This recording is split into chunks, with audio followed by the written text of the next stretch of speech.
Today's featured sustainable brown girl is Kimberly McGlonn, founder of Grant Blvd, a sustainable apparel brand based in Philadelphia. Kimberly is a defender of civil and human rights, which is supported by Grant Blvd's mission to make clothes that are stylish while centering on an approach to design within the fight for justice and reform. Thank you so much for joining us today, Kimberly. You are so welcome. I'm so happy to be in conversation with you. Yes.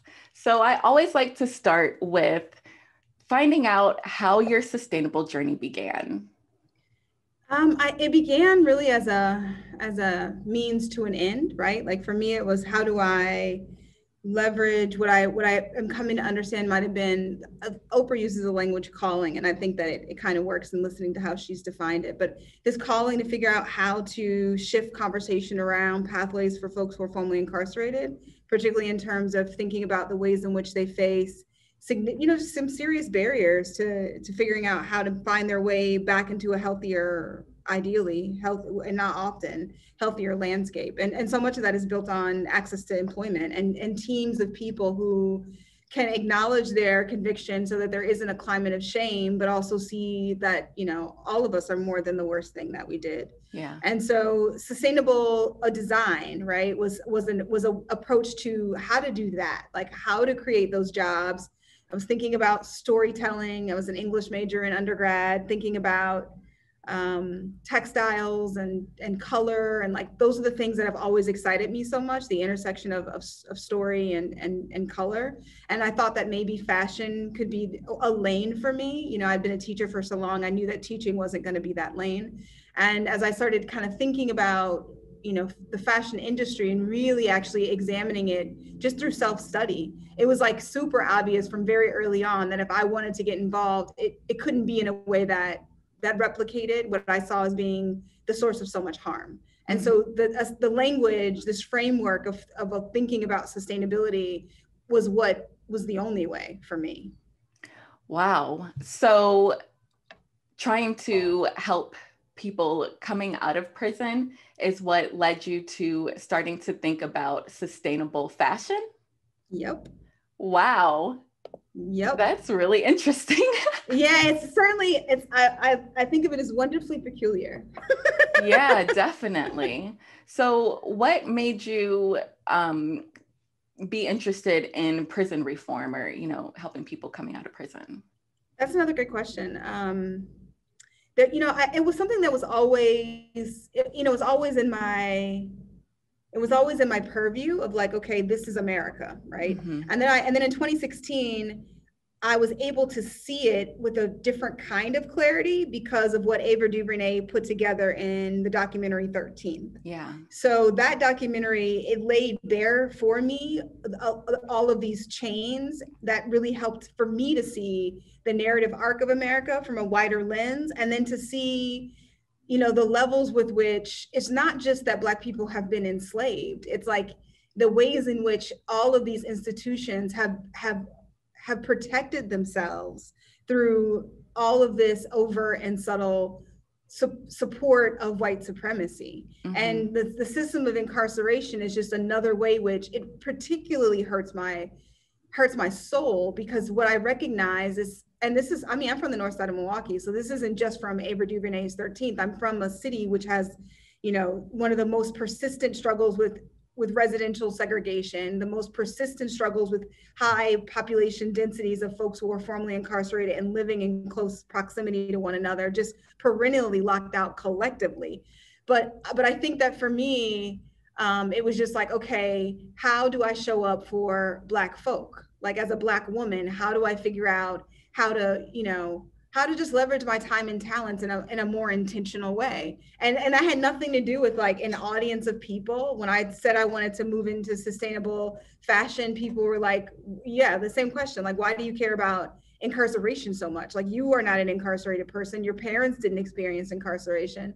And it really paused and made me think about, that's one way of looking at my story, but it's like, no, I've had cousins and dear friends who've been incarcerated. And even beyond that, I come from a community of people who oftentimes just living is an act of criminality. Like all the things that are just living becomes criminalized. And I broke in the law. Like I wasn't arrested. I wasn't charged. I wasn't convicted. I didn't go serve jail time, but I broke in the law. I've transgressed, as so many of us have. Mm-hmm. So I think just having a real humble sense of self-awareness is one thing that made me think differently about mass incarceration and reform and that lens. But it shows up like throughout my life, I've been a teacher for a long time, teaching courses about marginalization in the American story. And so that kind of like lens for thinking about just reality has always been a part of my reality. And so, but when I said I wanted to do sustainable fashion, people were like, why do you care about reform so much in that way? And why do you care about sustainability so much in that way? And what qualifies you to think about design?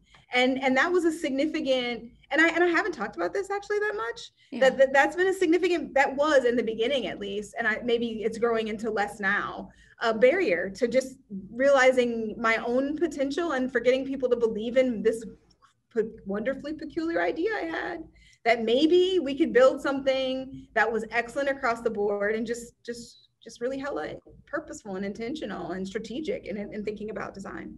Yeah, wow, I love that. So now let's talk about Grant Blvd and what you've built with your brand and where you want it to go. Yeah, I love that word built, that past tense you use, because I think of very much so building as in the present. Right, okay. But no, we are building, I hope to believe, a movement in thought leadership around, on the surface level, it's like, okay, let's really be more transparent about how we're thinking about sourcing, right? Like, I think that's where I think the current conversation of sustainability sits. And that frustrates me too, because, what it does is it allows for companies to center their accountability in terms of like what consumers are aware of in like these really, veiled conversations about just environment, which doesn't at all get to people, right? It doesn't at all acknowledge the ways in which so much of how our clothing is produced is still a product of a system of manufacturing, which is rooted in exploiting people. Yeah. So what I'd like to imagine that we're building is not just the thought leadership, but ultimately a brand that is so clear about how it's approaching all of these pressing core level values that people shop us first. Like they don't even think to look to other brands because they've decided that just thinking about sustainability is actually just not enough. Ethics has another value. And I hope that what we're building is a brand that beyond those values is so aesthetically valuable that there's just the design alone is enough to tell people and make people recognize that as a Black women-led design team, that we're cooking with some sauce. Yes, love it. So on your website, you have a few like reclaimed or screen printed t-shirts, and you also have some original designs too. Can you tell us more about the things that you sell? Yeah, I think of all of it as original design. I think that when we think about how we approach screen printing, when we're sourcing reclaimed goods, reclaimed garments specifically, we're trying to figure out like what's in excellent condition, how are these fabrics feeling, how do these fabrics move, how do we use the garments that we find to tell a cohesive news story that communicates through the written language what it is that we care about. And those garments are one of one. So there's a lot of thought that goes into like what's the color combinations that we're creating, how do they kind of fit together. So and there's some intentionality there.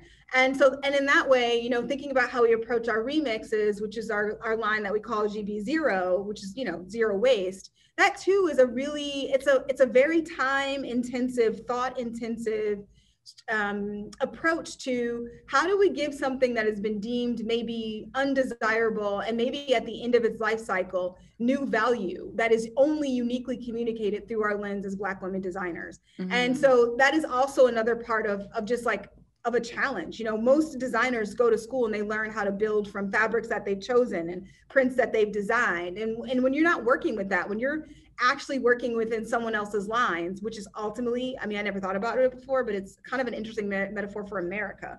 Like we as people who are thinking about change agency are playing within the confines of a design that we didn't create. And we're trying to figure out how do we reimagine it and give it new life. And that is what we're using our brand to do, but through the lens of garment construction and fashion design. So that's a part of what we do. The other thing that we do is we do sometimes choose to play with, or, you know, sustainably sourced fabrics, which is a range, it's a spectrum, right? Which is like, you know, we talk about how do we understand sustainability in fashion and what that spectrum includes. And for us, it includes playing with, in this last collection for the first time, some organic cotton twills, playing for the first time with some tinsel, playing for the first time with some dead stock, which just sits along that range of what does sustainable design look like. And that's an adventure for us. It's a playground for us. And the aspiration is always to make decisions that we can defend. Yes. Wow. So how do you source your materials? It's about being really intentional about like that idea of storytelling. So it's, you know, figuring out, up until now, it's been like partnering with the Salvation Army, partnering with local consignment shops that support sometimes the Women's Center in Montgomery County, which is close to where we are in Philadelphia. And then, you know, staying within a pretty narrow radius of our storefront, again, thinking about carbon footprinting and really trying to source things as locally as possible. That's a big part of what we aspire to do. And then looking forward, you know, you talked about where the brand's going, partnering with other companies to figure out how we can do it in ever more kind of innovative, fresh ways. So I don't know what the universe has in store for us, but I think there's some really fly stuff on the horizon. Yeah, definitely. So I was actually looking at a particular design that you had, and I saw that it was dyed with like natural, I forget what it was exactly. Purple onion skin. Yeah, wow. How was that? We had a, you know, like our team is, you know, size is all a relative thing. Small, mighty, very South Philly. That's where our studios in South Philly, our storefronts in West Philly. And, you know, I think of it as like Marvel, like every person has their own superpower. And one of the members of our team, her superpower is dyeing. Like that's just what she does very well. And so she was, you know, saying, and the other thing we do as like a team is thinking about like, how do we nurture each other's talents? You know, like that's just, I function as the brand director, the CEO, director of sustainability and impact. You know, we're super small, so we're doing all those things. Yeah. Our director of design and production, her philosophy has always been, you know, we work better as a team when we all feel like the soil that we're in is being watered and that we're able to kind of showcase and develop the things that we're passionate about. And so, you know, when someone from the team was like, I really want to play in dyes, Veda was like, hey, to bring it. What does that look like for you in this collection, in this season, in this pandemic? And it was like, okay, we have this lyocell. What if we played with some hand dipping dye-in techniques that might create a veining that would look really, really nice with what might appear to be a variety of a flesh tone, right? Recognizing that there isn't one flesh tone. So that was the experiment, and we just empowered her to have fun. And I think that that's another thing that makes our approach to design interesting, is that I hope, and I think that my team would say that there's a lot of buy-in, because there's a lot of room for self-expression and for play. Yeah, absolutely. And the dresses that were dyed with the onions are just gorgeous. I love them. And they feel like a second skin. They feel like, I mean, there's an amazing quality that's the sweet spot of weighted and light that feels like, I don't know. There's a sensuality to the fabric once it's been manipulated with that purple onion skin. That is, and that's an experience. Yeah. Wow. That's awesome. Do you have any other designs coming out soon? Always. You know, one thing I didn't know about fashion, because I don't come from a family of designers, and I wasn't trained in an undergraduate program or a graduate program in textile design or garment manufacturing, or, you know, all those technical terms. One thing I've learned is just how, and we actually, as a small company that cares about slow fashion, I think we're kind of protected from it. And as Black women who are just really in a moment of just like, we do what we want to do when we want to do it. Yeah. It doesn't feel quite so vicious, but there still is an inherent industry pressure to keep figuring out, and this is, I think, the struggle for creatives in general. Like, what are you going to produce next, and how is it going to kind of ultimately either, we'll do two things, like both connect to what you've done before and show a new elevation of what you've done before. And that's a lot of pressure. Yeah. So yeah, we're working through our new collection for this summer. Still going to be warm weather. We do a cool weather collection. We do a warm weather collection, encouraging people to shop what feels good and not what transcends anything other than climate. And what we're playing with this warm weather is it's a series. So it has 3 elements. It will go through 3 movements.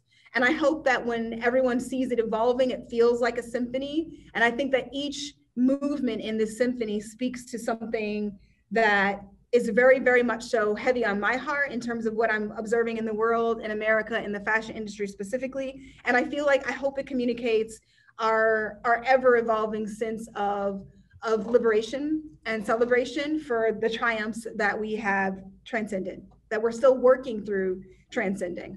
Yes. Like the struggles that we're trying to transcend specifically. Yes, exactly. So I guess that brings me to my next question. What is your ultimate goal with Grant Blvd as far as as far as like social issues go? I was just looking at a quote by Mae Jemison, the astronaut, and she was saying, you can't let your imagination be limited by other people's imagination. Yeah.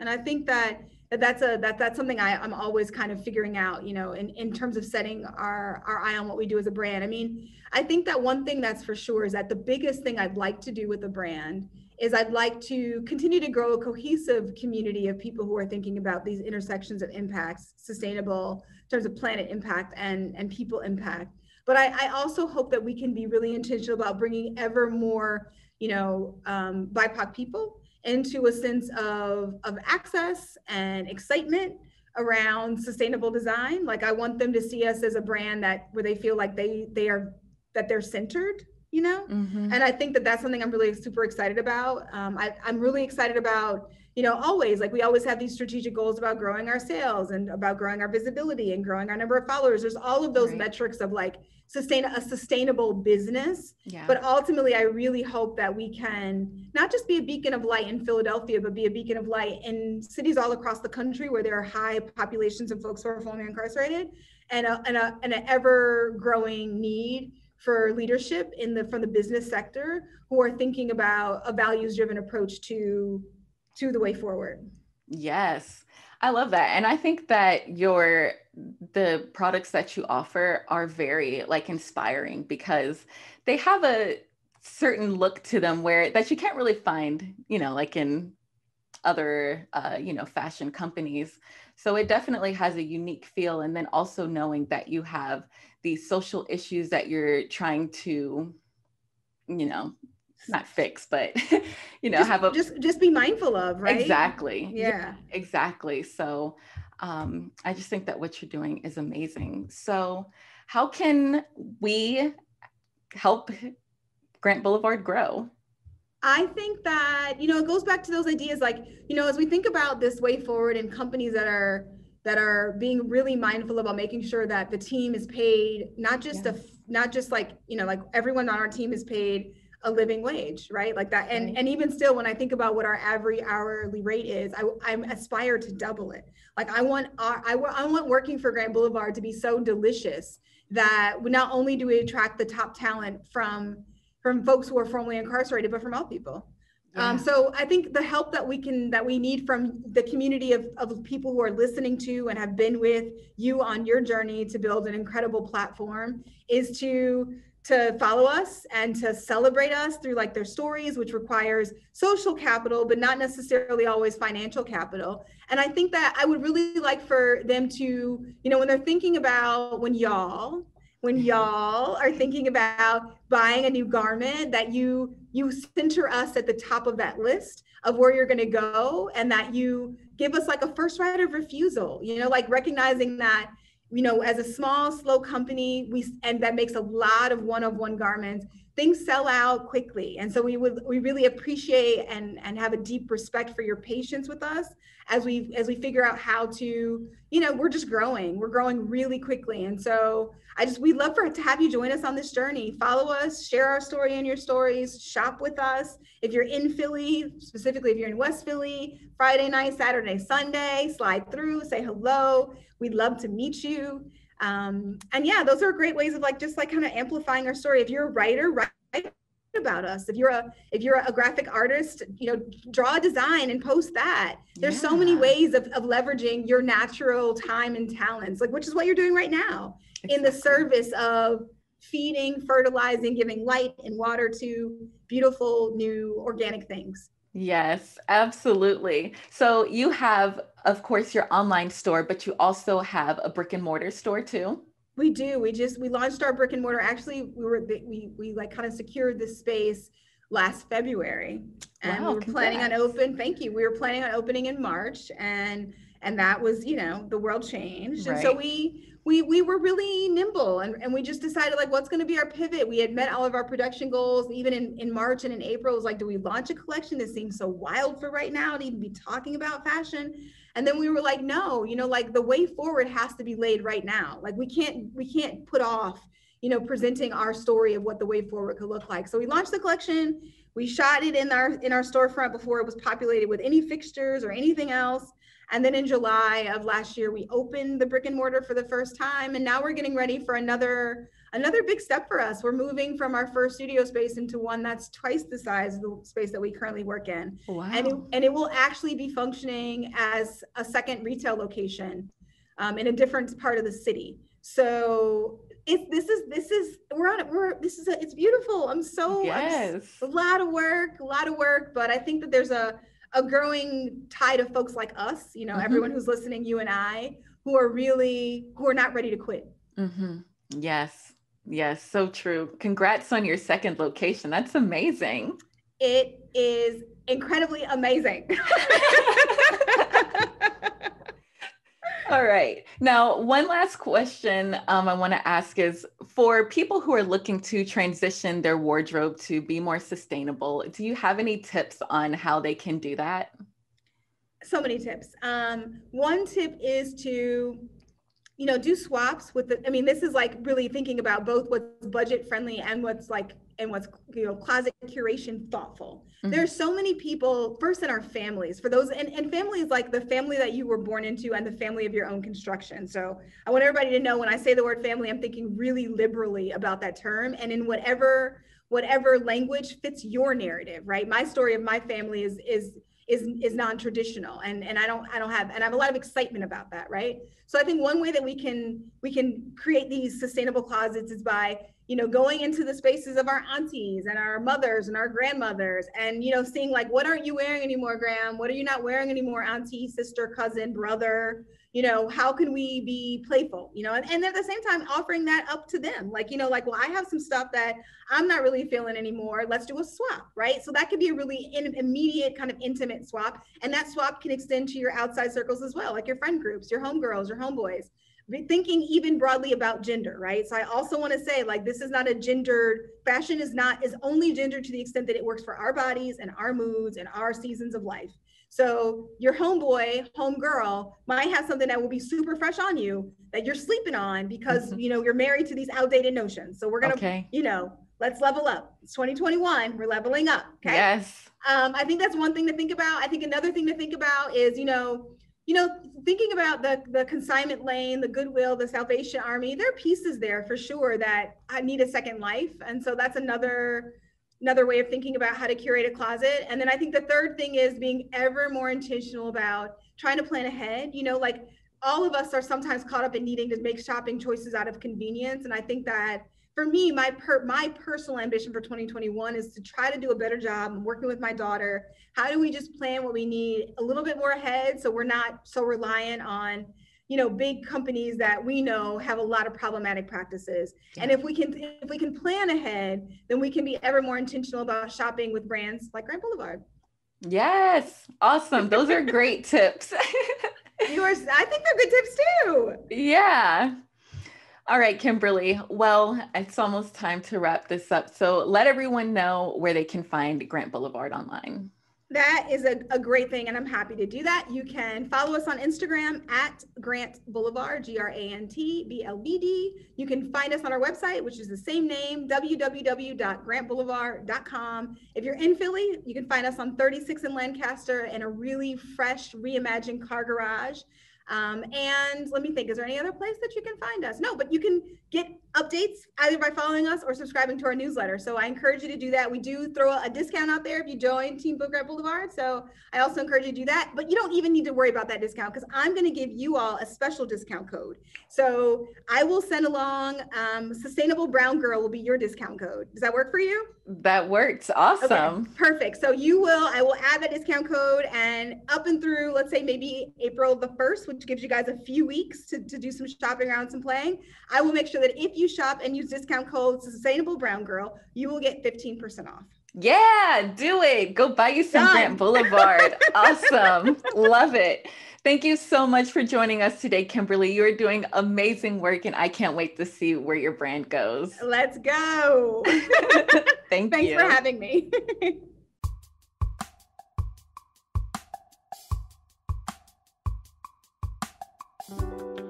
Thank you so much for listening to this Sustainable Brown Girl podcast. Be sure to subscribe and share it if you loved it, and leave a review. You can find us on Instagram at Sustainable Brown Girl, and check out our Facebook community. We would love to have you there. Until next time, let's continue to make healthy choices for the health of our planet and the health of our bodies. Thanks for listening.